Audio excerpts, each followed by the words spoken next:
Palo Alto, CBS SF. Stanford University has been holding investment funds offshore to avoid higher taxes on its endowment for years, and now students are demanding that the university divest and pay its fair share of taxes.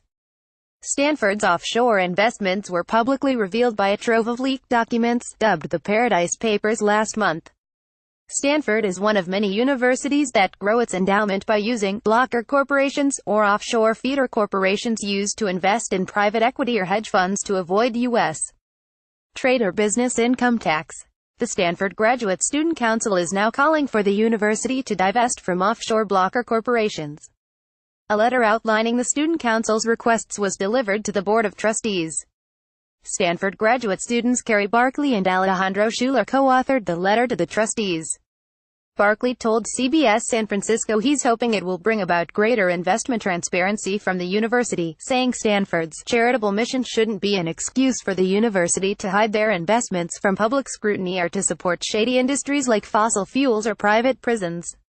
Offshore, but in the Sun, the Paradise Papers, comprised of millions of leaked documents originating from the offshore law firm Appleby, revealed that the university, working with San Francisco-based private equity companies Hellman, the university has invested some part of its endowment in the offshore blocker corporation Genstar Capital Partners VHV in the Cayman Islands and has previously invested in H.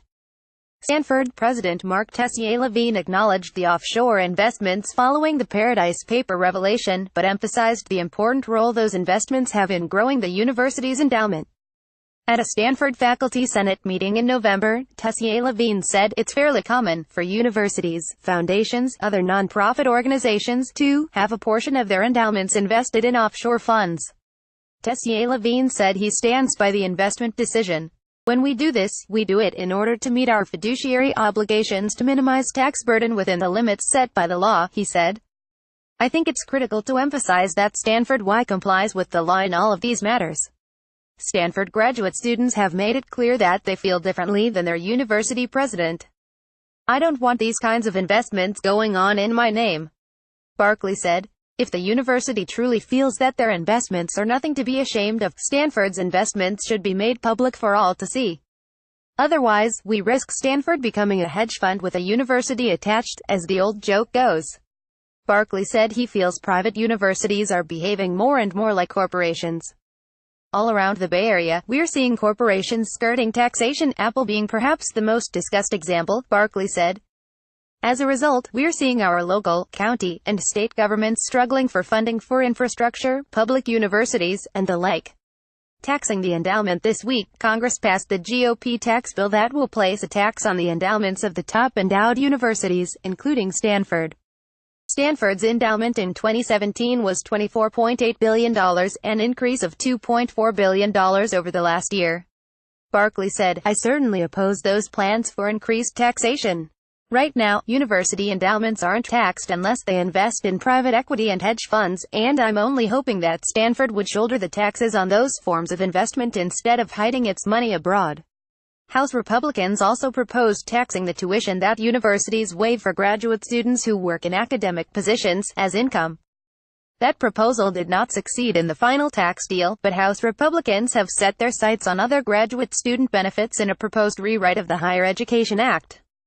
Stanford graduate student Alejandro Schuler told CBS San Francisco that graduate students and the university administration have worked together to stop the proposed tax on the endowment and to counter Congress's proposal to tax graduate students' waived tuition as income. "This tax avoidance by the university," Schuler said, "undermines that joint advocacy. Although it is a private university, it has a stated mission of public service.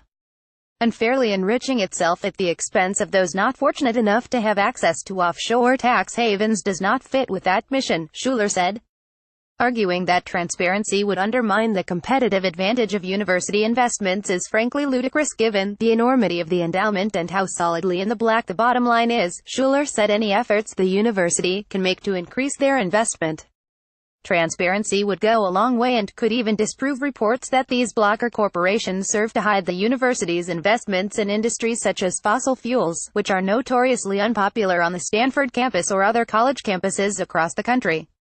A Stanford University spokesman said its board of trustees received the letter, but that the university is heading into its winter recess and that the trustees have not yet responded to the letter or issued a statement about it.